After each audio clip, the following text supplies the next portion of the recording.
മെക്സ്7 എന്നാൽ multi exercise combination 7 ഏഴിനം വ്യായാമങ്ങളുടെ ഒരാകത്തുകയാണിത്. അസ്സലാമു അലൈക്കും വറഹ്മത്തുള്ളാഹി.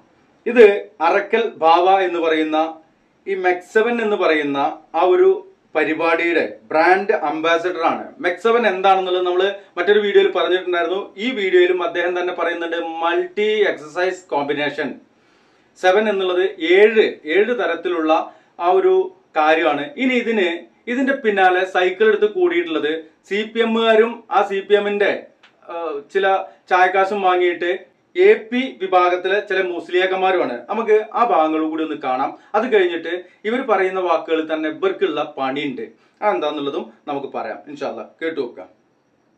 പുതിയ പുതിയ പദ്ധതികൾ, വ്യായാമം, കളരി, ഇങ്ങനത്തെ ചില പരിപാടി ഉണ്ടാക്കിയിട്ട് സാധാരണക്കാരായ ആളുകളെ കൂട്ടിക്കൊണ്ടുപോയിട്ട് അവസാനം നിങ്ങളെ മുഹീദ്ദീൻ ശൈഖ് പറഞ്ഞ എന്താണ്, സലാഞ്ചല്ലർ മുസാഫെ തീർന്നല്ലേ, നിങ്ങളെ താജുൽ ഉലമ പറഞ്ഞ എന്താണ്, മുഹീദ്ദീൻ ശൈഖ് പറഞ്ഞ തന്നെ, ഈക്ക ഉസ്താദ് പറഞ്ഞു തന്നെ, കണ്ടിയത്ത് ഉസ്താദ് പറഞ്ഞു തന്നെ, എല്ലാരും പറഞ്ഞു തന്നെ.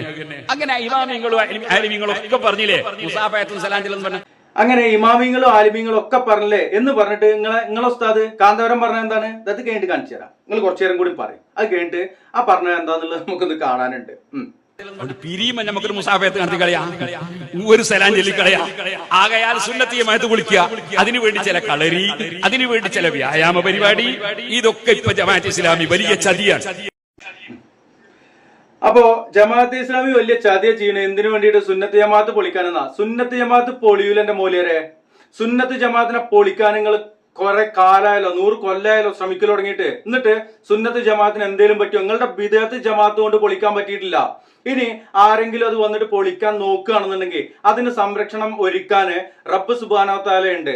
സുന്നത്ത് ജമാഅത്ത് എന്ന് പറയുന്ന ഇസ്ലാം പരിശുദ്ധ ദീന് നിങ്ങൾ പറയണ ഉപ്പും ചാക്കുമ്പോ പഞ്ചാര എഴുതിയതല്ല. അങ്ങനെ പഞ്ചാര എന്ന് പറഞ്ഞുകൊണ്ട് ആരും തെറ്റിയിരിക്കണ്ട. നമ്മളുടെ ഇവിടുത്തെ ഇതിന്റെ ചില സംസാരത്തില് ചില വാക്കുകളൊക്കെ നമ്മൾ ചില സമയങ്ങളിൽ പറയുന്ന വാക്കുകൾ നമ്മൾ സാധാരണ വീട്ടിലൊക്കെ സംസാരിക്കുന്ന ആ ശൈലിയിലല്ല നിങ്ങളോട് സംസാരിക്കാറുള്ളത്. മണ്ണാർക്കാട് ഈ മുസ്ലിങ്ങളായിട്ടുള്ള ആളുകള് സ്റ്റാൻഡേർഡായിട്ട് സംസാരിക്കുന്ന ആളുകൾ ഇഷ്ടം പോലെ ഉണ്ട്. പക്ഷെ ഉള്ളേരിയയിലേക്കൊക്കെ അവരുടെ വീടുകളിൽ കുറച്ചൊക്കെ ഒന്ന് ഒരു മലപ്പുറം ടച്ചായിട്ടാണ് സംസാരിക്കുക. എന്നാൽ ഞാൻ വീഡിയോ ചെയ്യുമ്പോൾ പല സമയത്തും നമ്മുടെ ഒരു ഇവിടുത്തെ ആ ഒരു മുസ്ലിം കൾച്ചറിലുള്ള സംസാരമല്ല, കുറച്ചും കൂടി ഒന്ന് ഇതായി സംസാരിക്കാറുണ്ട്. ഇടക്ക് പറയുമ്പോൾ അങ്ങനത്തെ വാക്കുകൾ വന്നു പോകും. അതിന് ചില ആളുകൾ റദ്ദ് വെച്ചുകൊണ്ട് തിരുത്തണം എന്നൊക്കെ പറഞ്ഞു വരലുണ്ട്. ദയവ് ചെയ്തിട്ട് നമ്മുടെ വീഡിയോകളിൽ ആദർശത്തിൽ എന്തെങ്കിലുമൊക്കെ വിരുദ്ധത വരുമ്പോൾ അതൊക്കെ നിങ്ങളൊന്ന് ചൂണ്ടിക്കാണിക്കുക. ഓരോ ആളുകൾക്കും ഇപ്പോ മലപ്പുറത്തിന്റെ ചില ഭാഗങ്ങളിലുള്ള ആളുകൾ അഭ്യസ്ത വിദ്യരായിരിക്കും.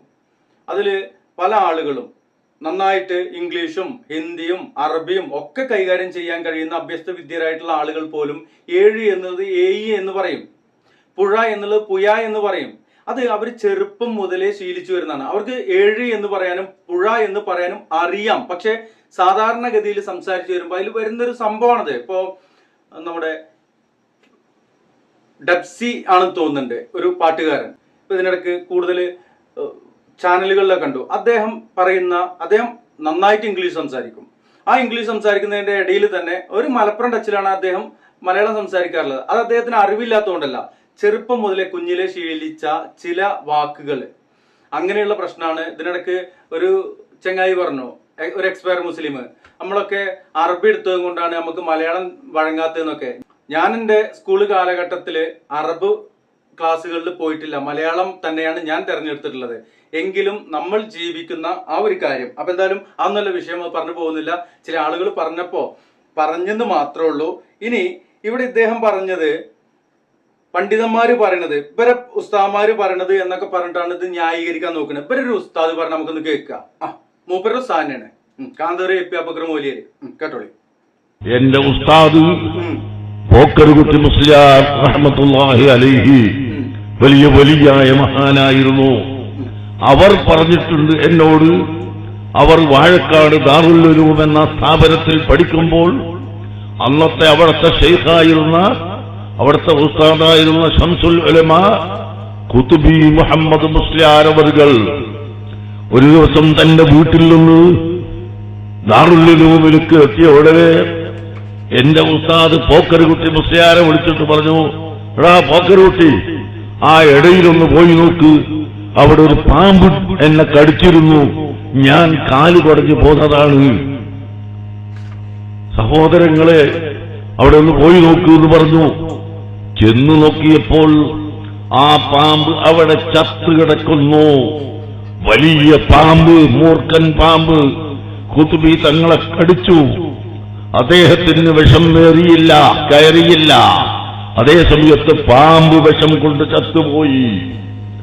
ഇത് വലിയ ഔലിയാക്കളുടെ, ആലിമീങ്ങളുടെ, സാലിഹീങ്ങളുടെ സ്ഥിതികളാണ് മക്കളെ. വല്ലാതെ കഥയായി പോയി മക്കളെ. ഇതല്ലേ ഇവരുടെ ഉസ്താദന്മാരുടെ കോലം? ഒരു പാമ്പ് വന്നിട്ട് ഒരു മനുഷ്യനെ കടിക്കണം, മനുഷ്യന്റെ വിഷം ഇട്ടിട്ട് ആ പാമ്പ് ചത്തുപോയി എന്നാണ് ഇയാൾ പറയുന്നത്. ഇതാണ് ഇവരുടെ ഉസ്താദന്മാർ പറഞ്ഞു കൊടുക്കുന്നത്. എന്നാൽ മെക്സവൻ എന്നുള്ള ആ ഒരു എന്താ പറഞ്ഞു കൊടുക്കുന്നത്? നിങ്ങൾ നിങ്ങളുടെ ആരോഗ്യം സംരക്ഷിക്കൂ, നിങ്ങൾ നിങ്ങളുടെ രാഷ്ട്രത്തിന് വേണ്ടിയിട്ട് ആരോഗ്യം സംരക്ഷിക്കൂ എന്ന് ഒരു മുൻ പട്ടാളക്കാരനാണ്. ഈ രാജ്യത്തിന് വേണ്ടി സേവനമനുഷ്ഠിച്ച, ഈ രാജ്യത്തിന് കാവൽ നിന്ന ഒരു സൈനികനാണ് ഇതിന് തുടക്കമിട്ടത് എന്നാണ് അറിയാൻ കഴിഞ്ഞത്. അദ്ദേഹം പറയുന്നത് നിങ്ങൾ നിങ്ങളുടെ ആരോഗ്യം സംരക്ഷിക്കുക, നിങ്ങൾ നിങ്ങളുടെ ആരോഗ്യത്തെ വ്യായാമമില്ലാതെ രോഗത്തിലേക്ക് വഴുതി വീഴുന്ന ആ ഒരു അവസ്ഥയിലേക്ക് പോകാതിരിക്കുക എന്നാണ് ഇവിടെ പറയുന്നത്. എന്നാൽ ഇവർ പറയുന്നത് എന്താണ്? ഇവർ ഉസ്താദന്മാരെ കഥയൊക്കെ പറഞ്ഞല്ലോ. അതിനിടയിൽ ആരോ ഒരാൾ പറയുന്ന ഒരു വാക്കുണ്ട്, നിങ്ങൾ തമ്മിൽ കണ്ടാൽ സലാം പറയാത്തൊരു അവസ്ഥയിൽ നിന്ന് നിങ്ങൾ ഏകോദര സഹോദരങ്ങളായിക്കൊണ്ട് തോളോട് തോൾ ചേർന്ന് നിന്നുകൊണ്ട് പ്രവർത്തിക്കുക, നിങ്ങൾ ഒരു നല്ല സമുദായമായി മാറുക എന്ന് പറഞ്ഞൊരു വാക്കാണ് ഇവർക്ക് പേച്ചത്. അത് മറ്റൊരു വീഡിയോയിൽ വരുന്നുണ്ട്. വേറൊരാൾക്ക് ഇതിൽ നമുക്ക് കുറച്ച് മറുപടി കൊടുക്കാണ്ട്. മെക്സവന് ഒരു സപ്പോർട്ടായിട്ടോ അല്ലെങ്കിൽ മെക്സവന് വേണ്ടിയിട്ട് പ്രൊമോഷൻ ഒന്നുമല്ല ഇവിടെ നടക്കുന്നത്. മെക്സവൻ എന്നുള്ളത് ഒരു വ്യായാമ മുറയാണ്, വ്യായാമ രീതിയാണ്. അതിൽ തീവ്രവാദമൊന്നുമില്ല. അതിന്റെ മലം പരിശോധിക്കാൻ എവിടുന്നേലും ആരെങ്കിലും കുറ്റിയും പറിച്ചും കൊണ്ട് വരണ്ട എന്നുള്ള ആ ഒരു കാര്യമാണ്. ഇപ്പോ മൂർഖം പാമ്പിനെ തിരിച്ചു വിഷയേറ്റ ഒരു കള്ള കഥയാണ് ഇവർ പറഞ്ഞത്. ഇത് കേട്ടിട്ട് ഈ മനുഷ്യന്മാർ ഷണ്ടന്മാരായിട്ടിരിക്കണമെന്ന് മാത്രമല്ല, ആരോഗ്യമില്ലാണ്ട് രോഗികളും ആവണമെന്നാണ് ഇവർ മനസ്സിലാക്കുന്നത് എന്നുള്ളതാണ്. ഇനി ഇതൊക്കെ വേറെ വീഡിയോ ആക്കിയിട്ട് കാണിക്കണം എന്ന് കരുതിയതാണ്. ഇതിൽ തന്നെ കലക്കണം നമുക്കിത് ഇൻഷാല്ലാ. ഇനി ഇവർ പഠിപ്പിച്ചു കൊടുക്കുന്നത് വേറൊരു കഥ കേട്ടോളൂ നിങ്ങള്. പശു മുഹിയുദ്ദീൻ ഷെയ്ഖിനോട് സംസാരിച്ച കഥ. വീട്ടിൽ വളർത്തുന്ന പശുവിനെ ഒന്ന് തീറ്റിക്കാൻ വേണ്ടി കയറും പിടിച്ചിങ്ങനെ പശുവിനെയും കൊണ്ട് നടക്കുകയാണ്. ആ സമയത്ത് പെട്ടെന്ന് പശു തിരിഞ്ഞു നോക്കിക്കൊണ്ട് ചോദിക്കുന്നു, യാ അബ്ദുൽ ഖാദിർ അഖുലിഖത ലിഹാദാ, ഓ അബ്ദുൽ ഖാദിറെ, നിന്നെ പടക്കപ്പെട്ടത് എന്നെ പോലെയുള്ള ഒരു പശുവിന്റെ പിന്നാലെ നടക്കാനാണോ? മഹാനായ അബ്ദുൽ ഖാദിർ ജീലാനി റളിയല്ലാഹു അൻഹു പേടിച്ചുപോയി. മനുഷ്യരുടെ ഭാഷയിലാണ് പശു ചോദിക്കുന്നത്, ഇതിനാണോ നിന്നെ പടക്കപ്പെട്ടത്? മഹാനവറുകൾ പറയുന്നു, ഇത് കേട്ട ഉടനെ ഞാനതാ പശുവിനെ അവിടെ ഇട്ട് എന്റെ വീട്ടിലേക്ക് തന്നെ തിരിച്ചു ഓടി വീടിന്റെ മട്ടുപാവിൽ കയറി മുകൾ നിലയിൽ ചെന്ന് ഞാൻ തിരിഞ്ഞു നോക്കുമ്പോൾ പിന്നെ അല്ലാഹു എന്റെ കണ്ണിന് കാണിച്ചു തരുന്നത് അറഫയിൽ 10,000-കണക്കിന് വിശ്വാസികൾ സംഗമിച്ച് പ്രാർത്ഥിക്കുന്ന മജ്ലിസാണ്. എവിടുന്നാ കാണുന്നത്? ഇറാനിൽ നിന്ന്. ഇവിടെ അറഫയിൽ നടക്കുന്ന ആ മജ്ലിസ് കാണണം.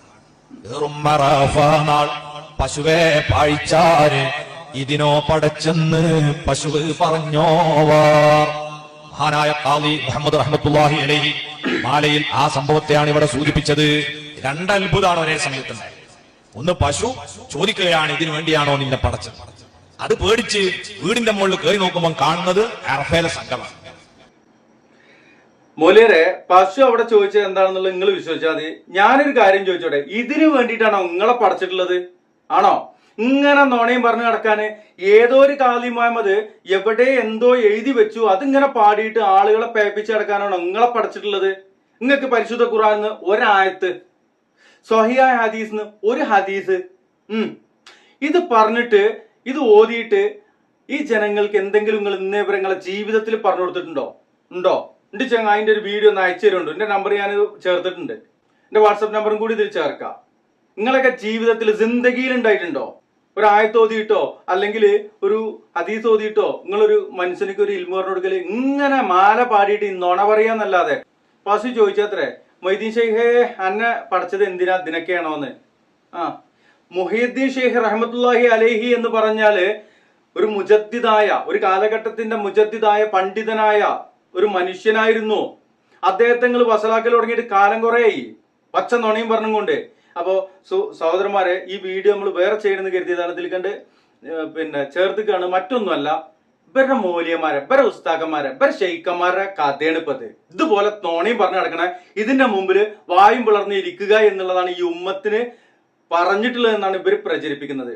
അവര് ആരോഗ്യമുള്ള ജനതയാവരുത്.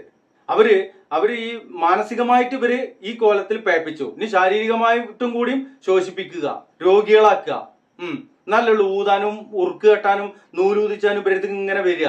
ജനങ്ങളെ മനസ്സിലാക്കിക്കൊള്ളി. സത്യമായിട്ട് മനസ്സിലാക്കുവാനുള്ള തൗഫീക്ക് അള്ളാഹു നിങ്ങൾക്ക് പല കാരണങ്ങൾ കൊണ്ട് തരും. നിങ്ങളെ ബുദ്ധി ഇല്ലായ്മ കൊണ്ട് അത് ഒഴിവാക്കുകയാണെങ്കിൽ നാളെ അള്ളാന്റെ നരകത്തില് വീഴേണ്ടി വരും എന്നുള്ള ആ ഒരു കാര്യം മറക്കാതിരിക്കുക. ഇവര് പറയണ പോട്ടപ്പോയത്തോം പറയണം കേട്ടുകൊണ്ട് നിങ്ങൾ ഇങ്ങനെ നടന്നോളി.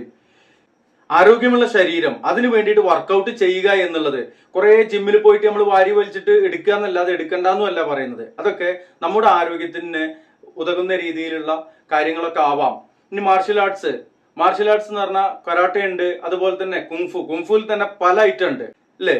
ചൈനീസ് കുംഫു ഉണ്ട്, ഷവോലിംഗ് കുംഫു ഉണ്ട്, അതുപോലെ തൈക്കോണ്ടോ ഉണ്ട്. ഇനി ഇതൊന്നും അല്ലെങ്കിൽ കിക്ക് ബോക്സിംഗ് എന്ന് പറയുന്ന മറ്റൊരു മാർഷ്യൽ ആർട്സ് രീതി ഉണ്ട്. ഇനി മാർഷ്യൽ ആർട്സ് ഒന്നും വേണ്ടെങ്കിൽ ജിമ്മിൽ പോയിട്ട് വർക്കൗട്ട് ചെയ്യാം. നമ്മള് വലിയ മസിൽ ഉണ്ടാക്കാനൊന്നുമല്ല, നമ്മുടെ ആരോഗ്യം നമ്മൾ ഒന്ന് വർക്കൗട്ട് ചെയ്ത് ക്ലിയർ ചെയ്യുക. ഇനി ഇതിനേക്കാട്ടിലൊക്കെ നല്ല പരിപാടി എന്താണെന്ന് വെച്ച് കഴിഞ്ഞാൽ, കുറച്ച് പറമ്പും തൊടിയൊക്കെ ഉള്ള ആളുകളാണെന്നുണ്ടെങ്കിൽ രാവിലെ നേരത്തെ സുബഹിയും കഴിഞ്ഞിട്ട് ആ ചായപ്പീടിന്റെ മുമ്പിൽ ഇരുന്നിട്ട് നോണ പറയണീന്, അല്ലെങ്കിൽ ഈ മൊബൈലുമ്പോൾ മാന്തിയിരിക്കണീന് പകരമായിക്കൊണ്ട് നമ്മൾ ഏതെങ്കിലുമൊക്കെ ഒരു വീഡിയോ നിങ്ങൾ കുറച്ച് ശബ്ദത്തിൽ ഓണാക്കിയിട്ട് വെച്ചിട്ട് ആ തൊടിയൊക്കെ നിങ്ങൾക്ക് കൊത്തിക്കളച്ചൂടെ, പല പച്ചക്കറി കൃഷി ചെയ്തൂടെ, ഒക്കെ നല്ലതല്ലേ. നല്ല തെങ്ങിന് തടയിടുക, അതുപോലെ തന്നെ വാഴ വെക്കുക, അങ്ങനെയുള്ള കാര്യങ്ങളൊക്കെ ചെയ്യാം. പക്ഷെ അങ്ങനെ ചെയ്യുന്ന സമയത്ത് നിങ്ങൾ നമ്മളെ വീഡിയോ ഒക്കെ ഇട്ടിട്ട് കേൾക്കൊണ്ടു. ഒഴിവുള്ള സമയമാണ്, അപ്പോൾ വീഡിയോ കാണാനൊന്നുമില്ല, ഇതിൽ കേൾക്കാനുള്ളത് കാര്യമായിട്ട് അല്ലേ. കാണാന് ഇനിയിപ്പോ ഏത് വീഡിയോ കാണിച്ചു തരാനും കാണാൻ കുറവായിരിക്കും. അപ്പോൾ വീഡിയോ ഇങ്ങനെ ഓണാക്കി വെച്ചോളി, അതങ്ങനെ കേട്ടോളി. എന്നിട്ട് ചെറിയ പച്ചക്കറി കൃഷിയും അങ്ങനെയൊക്കെ ചെയ്യാം, കേട്ടില്ലേ. അപ്പൊ ഇൻഷാ അല്ലാ ഇവർ പറയുന്നത് ഇവർക്ക് ഇവരുടെ നിലനിൽപ്പിനെ ബാധിക്കുന്ന ആളുകള് അറിവ് പഠിച്ചാൽ ഇവർക്ക് പ്രശ്നമാണ്, ആളുകള് ആരോഗ്യമുള്ളവരായാലും ഇവർക്ക് പ്രശ്നമാണ്. എന്താ അവരുടെ പ്രശ്നം? സത്യത്തില് തെണ്ടിച്ച് തിന്നാൻ വയ്യ, ആളുകളെ പറ്റിച്ച് ജീവിക്കുള്ളൂ എന്നുള്ള ആ ഒരു കാര്യമാണ്. ഇനി SYSന്റെ ഒരു സെക്രട്ടറിയോ അതുപോലെ തന്നെ വേറൊരു മൂല്യരുണ്ട്, ഇവർക്കൊക്കെ ഉള്ളത് വേറെ വരുന്നുണ്ട്. ഇൻഷാ അല്ലാ നമുക്ക് തന്നെയല്ലേ പണി അല്ലേ. ഇൻഷാ അല്ലാ ഈ വീഡിയോ വൈൻഡപ്പ് ചെയ്യുന്നു. അസ്സലാമു അലൈക്കും വറഹ്മത്തുള്ളാഹി.